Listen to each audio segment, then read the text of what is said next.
ಹಿಂದೆ ಖಾಸಗಿಯವರು ನಡೆಸ್ತಾ ಇದ್ದಾಗ ನಮಗೆ ಅಕೌಂಟಬಿಲಿಟಿ ಇರಲಿಲ್ಲ. ಈಗ ಸರ್ಕಾರ ಮಾಡ್ತಾ ಇರೋದ್ರಿಂದ ಅಕೌಂಟಬಿಲಿಟಿ ಇದೆ. ಮತ್ತೆ ನಮ್ಮ ಜನರಿಗೆ ಏನಾಗಿದೆ, ಈಗ ಪ್ರೈವೇಟ್ ಆಸ್ಪತ್ರೆಗೆ ಹೋದ್ರೆ ನಾನು ಮುಖ್ಯಮಂತ್ರಿಯಾಗಿ ನೋಡ್ತಾ ಇರ್ತೀನಿ, ನಮಗೆ ಮುಖ್ಯಮಂತ್ರಿಗಳ ಪರಿಹಾರ ನಿಧಿಯಿಂದ ಹಣ ಕೇಳಕ್ ಬರ್ತಾರೆ.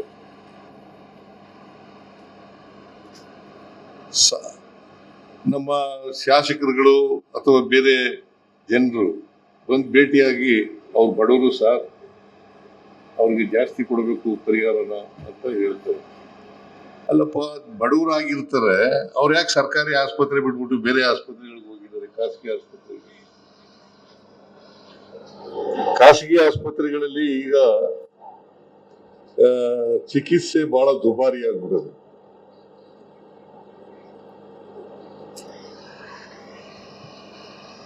ಅದ್ರ ಬಗ್ಗೆನೂ ಕೂಡ ಸರ್ಕಾರ ಗಂಭೀರವಾಗಿ ಆಲೋಚನೆಯನ್ನು ಮಾಡ್ತಾ ಇದೆ ನೋಡಿ. ಅದ್ರ ಬಗ್ಗೆನೂ ಕೂಡ ಹಿಂದೆ ರಮೇಶ್ ಕುಮಾರ್ ಇದ್ದಾಗ ಒಂದು ಕಾಯ್ದೆ ತಗೊಂಡಿದ್ರು.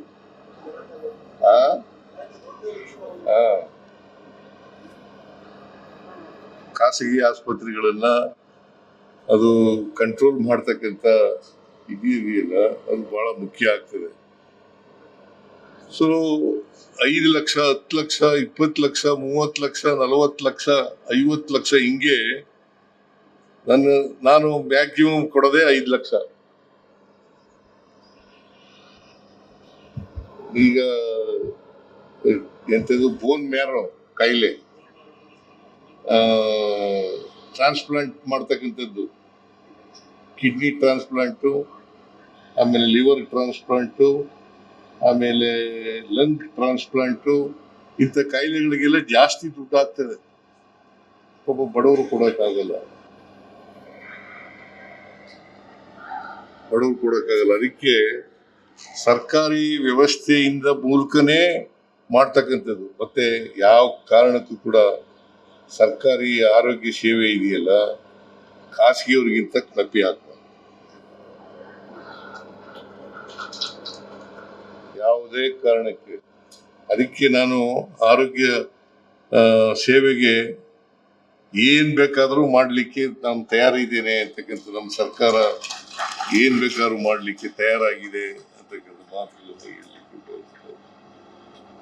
ಹೊಸ ಸೇವೆ ಮಾಡಿದ್ದೀರಿ, ಈ ಸೇವೆ ಅದರ ಉದ್ದೇಶ ಈಡೇರಲಿ ಅಂತ ನಾನು ಆಶಯವನ್ನ ವ್ಯಕ್ತ ಮಾಡ್ತೇನೆ. ಉದ್ದೇಶ ಈಡೇರಲಿ. ಈಗ ನಾವು ಮಾಡೋದು ಬಹಳ ಮುಖ್ಯ ಅಲ್ಲ.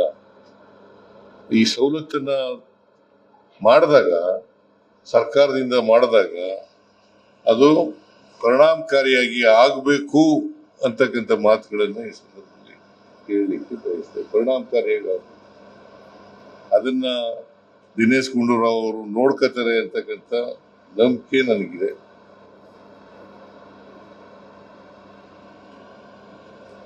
ಮತ್ತೆ ನಾನು ಈಗಾಗಲೇ ಪ್ರಸ್ತಾಪ ಮಾಡೋದಂತೆ, ಯಾರೋ ನಿಮ್ಮ ಎಕ್ಸಿಕ್ಯೂಟಿವ್ ಡೈರೆಕ್ಟರ್ ಇದ್ದೀರಿ, ಯಾವುದೇ ಕಾರಣಕ್ಕೆ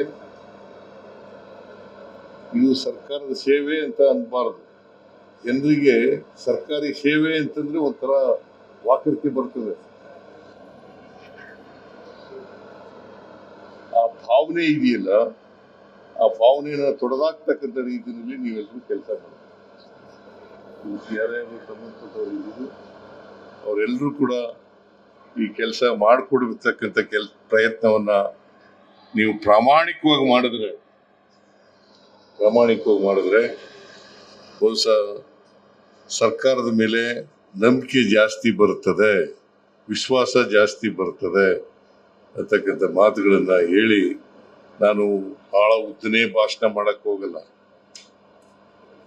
ಆರೋಗ್ಯ ಇಲಾಖೆ ಇದೆಯಲ್ಲ, ಆರೋಗ್ಯ ಇಲಾಖೆ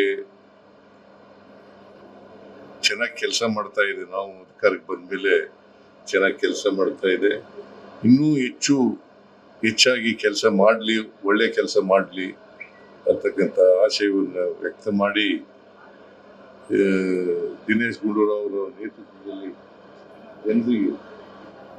ಜನರಿಗೆ ಒಳ್ಳೆಯ ಆರೋಗ್ಯ ಸೇವೆ ದೊರಕಿಸ್ತಕ್ಕಂಥ ಕೆಲಸವನ್ನು ಮಾಡಲಿ ಅಂತಕ್ಕಂಥ ಆಶಯವನ್ನು ವ್ಯಕ್ತ ಮಾಡಿ ನನ್ನ ಮಾತುಗಳನ್ನು ಮುಗಿಸ್ತೇನೆ.